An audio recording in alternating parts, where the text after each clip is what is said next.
नमस्कार, मैं हूं आंचल आनंद और हमारे इस खास चुनावी शो वोट यात्रा में आपका बहुत बहुत स्वागत है। इन दिनों वोट यात्रा में हम मध्य प्रदेश की जनता का सियासी मूड खंगालने की कोशिशें कर रहे हैं। आज हम आपको महाकाल की नगरी उज्जैन लेकर चलेंगे। उज्जैन की 7 विधानसभा सीटों पर बीजेपी का कब्जा है, लेकिन इस बार बीजेपी अपना गढ़ बचा पाएगी या नहीं, ये बड़ा सवाल है।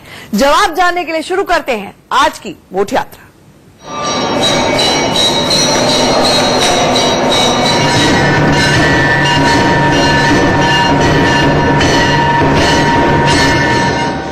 महाकाल की नगरी उज्जैन, कहते हैं कि यहाँ साक्षात महाकालेश्वर विराजमान।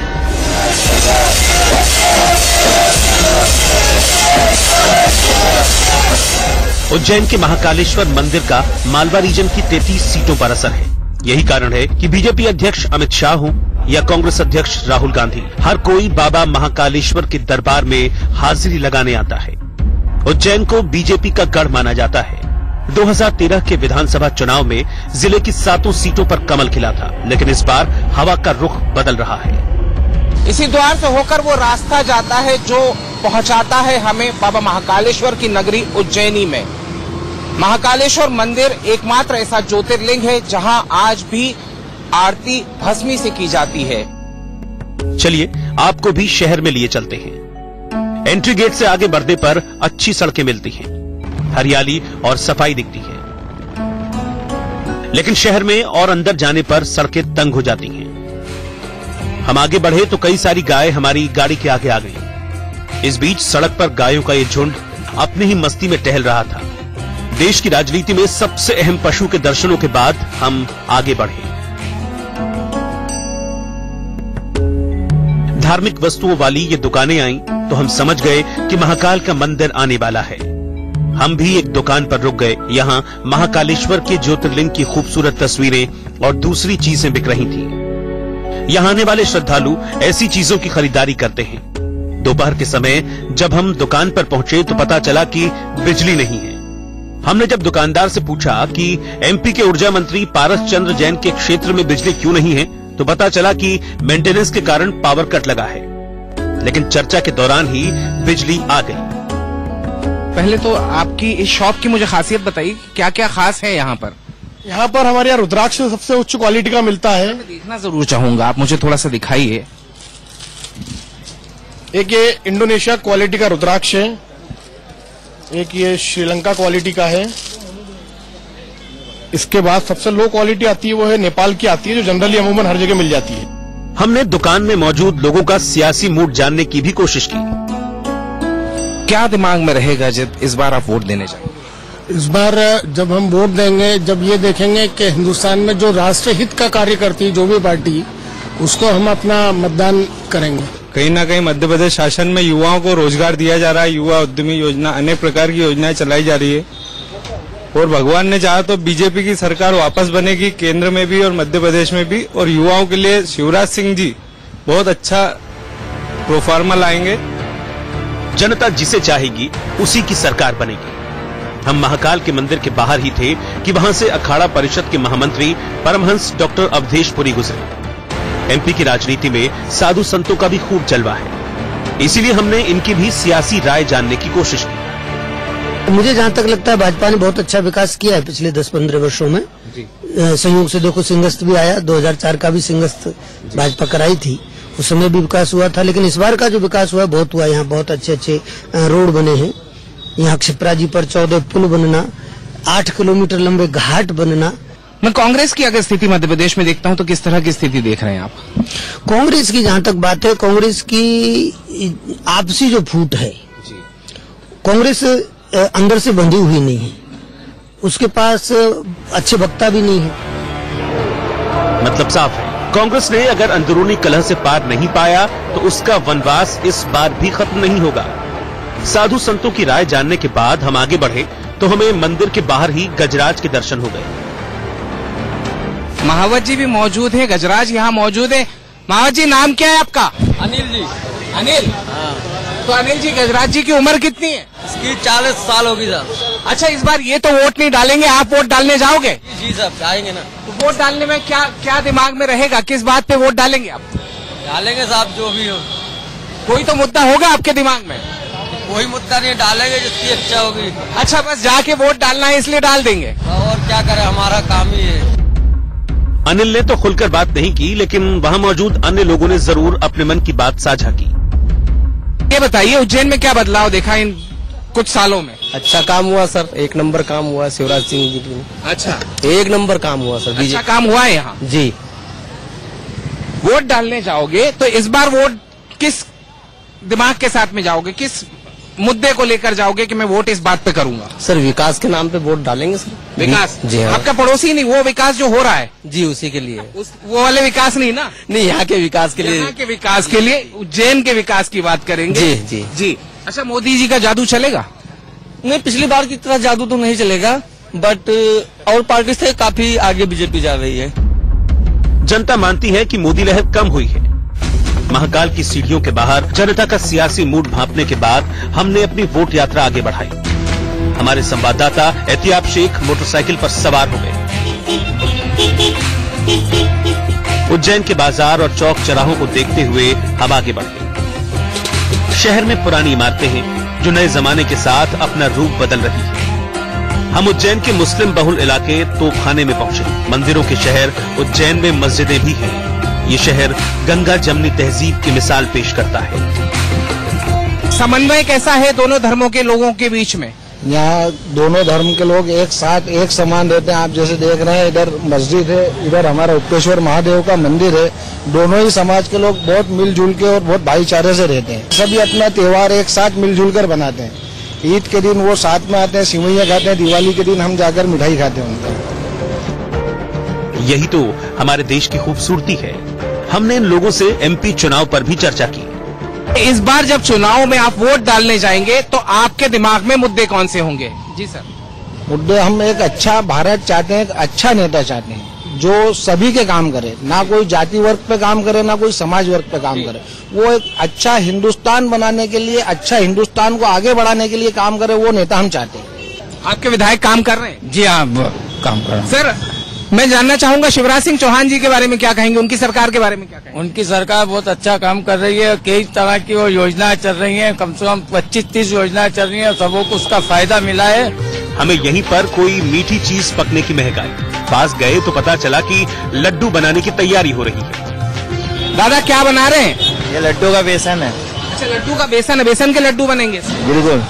तो इसमें क्या क्या डाला है आपने? इसमें घी और बेसन मध्य आंच में सिकाई करते हैं। मध्य आंच के अंदर बनता रहेगा। अच्छा, जब लड्डू तैयार हो जाएगा तो ये लड्डू खाने में तो मजा आएगा? बिल्कुल जरूर आएगा। आप देखिए टेस्ट। आपका नाम बताइए मुझे। जावेद भाई, जिस तरह आप ये लड्डू बना रहे हैं, धीरे धीरे आहिस्ते आहिस्ते बना रहे हैं और उसके बाद में खाएंगे, मजा आएगा। उसी तरह जब आहिस्ते आहिस्ते आप चल के वोट देने जाएंगे और उसके बाद जब सरकार आएगी तो मजा आएगा नहीं आएगा? बिल्कुल आएगा साहब। आप भी वोट जरूर दें, आपको भी मजा आएगा। मिठाई की दुकान के बाद हम आगे बढ़े तो एक दुकान पर कैंची को धार देने का काम हो रहा था।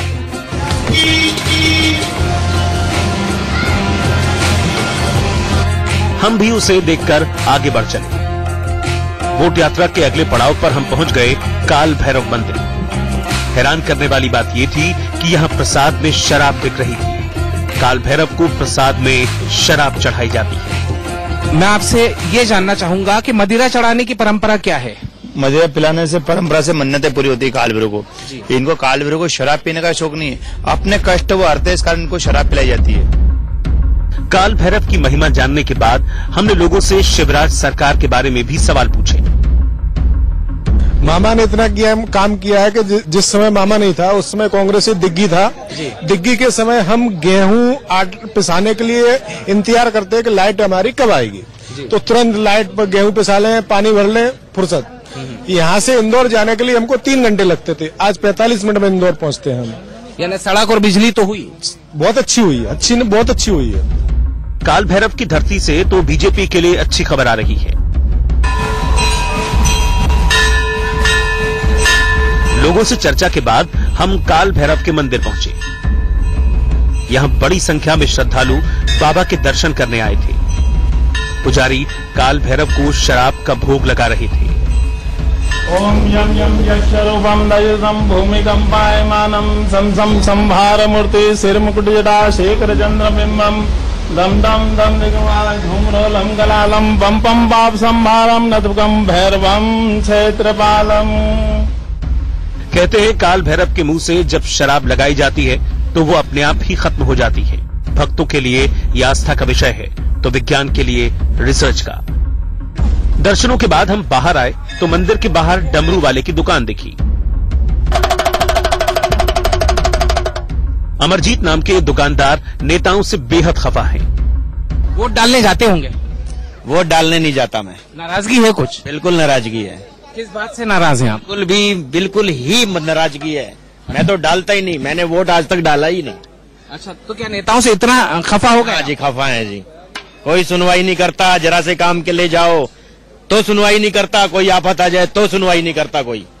यानी नेता जब हाथ जोड़ने आते हैं घर के बाहर, हम भी हाथ जोड़ देते हैं जब बात करो। अमरजीत का भरोसा नेताओं से उठ चुका है, लेकिन हमारी राय यही है कि वोट जरूर देना चाहिए। मंदिर के बाहर ही हमें शंकर मिले जो इंसानों के लिए खीरा और बंदरों के लिए केले बेच रहे थे। शंकर भाई ये बताइए कितना कमा लेते होंगे? घर अच्छा चल जाता है? हो जाती है राड़ की 100-200-300 रुपए मिल जाते हैं, बस बहुत है। मोदी जी का इस बार जादू चल रहा है? हाँ चल रहा है। आप वोट डालती हैं? डालते हैं वोट तो। वोट डालने जाते हैं। आप अपने नेता से कोई उम्मीद तो रखती होंगी ना? उम्मीद रखते हैं ना कि अपन को गरीब लोग को कहीं भी सुविधा कर सकते हैं, नेता लोग कर सकते हैं। हाँ। करते हैं या नहीं करते? करते हैं ना। हाँ। सुविधा रहती है। हाँ। अच्छा, घर बार अच्छा ठीक से चल जाता है? महंगाई का क्या हाल है? महंगाई का बहुत महंगा हाल। 1 किलो आटा लाता है, शाम सुबह खा लेता है, फिर लाने जाता है। शिवराज जी को जानती हैं? सब जानते हैं। शिवराज मामा को जानते हैं? हाँ मामा जानते हैं। कैसा काम कर रहे हैं? अच्छा काम करते हैं। अच्छा काम कर रहे हैं ना। मामा पर आम लोगों की राय जानने के बाद हम आगे बढ़े। हम उज्जैन कचहरी पहुंचे जहां वकीलों के ग्रुप से हमने बात की। हमने ये जाना कि शिवराज सरकार पर वकीलों जैसा बुद्धिजीवी वर्ग क्या सोचता है। कि पिछले जो 5 वर्षों का अनुभव रहा है वो हमारा बड़ा कटु अनुभव रहा है। जिन जिन चीजों पर वायदे किए गए उन वायदों को निभाया नहीं गया। बदलाव तो निश्चित होगा। हमारे यहाँ से मंत्री जी हैं 15 साल से हैं। शिवराज जी 15 साल की बीजेपी भी गवर्नमेंट है। ऊर्जा मंत्री हैं आप? हाँ, पारस जैन साहब। उन्होंने भी लोकल भी इतने मुद्दे हैं साहब, यहाँ पे कुछ भी नहीं हुआ है। बस सिंहस का एक 12 साल में हमारे यहाँ होता है, उसी में बस कर देते हैं और बस 2-4-6 महीने में बस। वकीलों को तो शिवराज पर भरोसा नहीं है। वकीलों का सियासी मिजाज जानने के बाद हम उज्जैन के घंटाघर पहुंचे। उज्जैनियों की शाम यही बीतती है। यहाँ हमने एक झूला चालक से बात की। आपके यहाँ उज्जैन में चुनावी माहौल कैसा दिख रहा है? बिल्कुल अच्छा दिख रहा है। कांग्रेस की सरकार बनेगी। कांग्रेस की सरकार बनेगी, आपने तय कर लिया? तय नहीं कर लिया, हमें तो ऐसा लग रहा है। आपको ऐसा लग रहा है? क्या कारण देख रहे हैं कि कांग्रेस कहाँ? आपको लग रहा है कि शिवराज सिंह चौहान की सरकार ने काम नहीं किया? काम भी क्या नहीं किया, भ्रष्टाचार है। भ्रष्टाचार मुद्दा है इस बार। भ्रष्टाचार, व्यापम घोटाला। इनकी बात शिवराज के माथे की लकीरें बढ़ा सकती है। व्यापम घोटाले जैसे मुद्दे इस बार मतदाताओं के दिमाग में हैं। घंटाघर चौक पर खाने पीने की कई दुकानें हैं। हम भी एक डोसा स्टॉल पर पहुंचे और दुकानदार की सियासी नब्ज टटोलने की कोशिश की। अच्छा सर, मार्केट की क्या हालत है? मतलब बिजनेस है मार्केट में? नहीं। हाँ काम है थोड़ा, अभी नोटबंदी के वास्ते थोड़ा काम है अभी। नोटबंदी के बाद। अच्छा, मोदी जी का आपको जादू दिख रहा है कि इस बार चलेगा 2019 में? नहीं चलेगा ही नहीं ना, कहीं से कहीं तक नहीं चलेगा इस बार। उनको ज्योतिरादित्य सिंधिया को लाना है। अच्छा। हाँ, एमपी में लाना है उनको। अच्छा, कांग्रेस में ज्योतिरादित्य सिंधिया को देख रहे हैं आप? हाँ देख रहे हैं। मतलब कैसे लीडर के रूप में देख रहे हैं? अच्छे लीडर के रूप में देख रहे हैं। वो काम करेंगे। वो काम करेंगे, आपको उम्मीद है। इन जनाब को अब ज्योतिरादित्य सिंधिया से उम्मीद है। वैसे मध्य प्रदेश में सिर्फ बीजेपी, वर्तमान में बीएसपी के 4 विधायक हैं। करीब 35 सीटों पर बीएसपी का बड़ा प्रभाव है। हमने भीम आर्मी के जिलाध्यक्ष से इस बारे में बात की। परिस्थिति इस तरीके से बनेगी, चाहे कांग्रेस और बीजेपी अच्छा परफॉर्मेंस कर सकती है, लेकिन बिना बहुजन समाज पार्टी के इस मध्य प्रदेश में सरकार नहीं बन पाएगी। लेकिन अब जो होगा वो तो 11 दिसंबर को ही पता चलेगा। उज्जैन से आतियाब शेख के साथ ब्यूरो रिपोर्ट, इंडिया न्यूज। तो ये थी उज्जैन की जनता की राय। वोट यात्रा में कल हम आपको भोपाल, रायपुर और जयपुर लेकर चलेंगे और जानेंगे कि दिवाली का जश्न मना रही जनता इस बार किसका दिवाला निकालेगी। बने रहिए हमारे साथ। फिलहाल इतना ही। इंडिया न्यूज पर खबर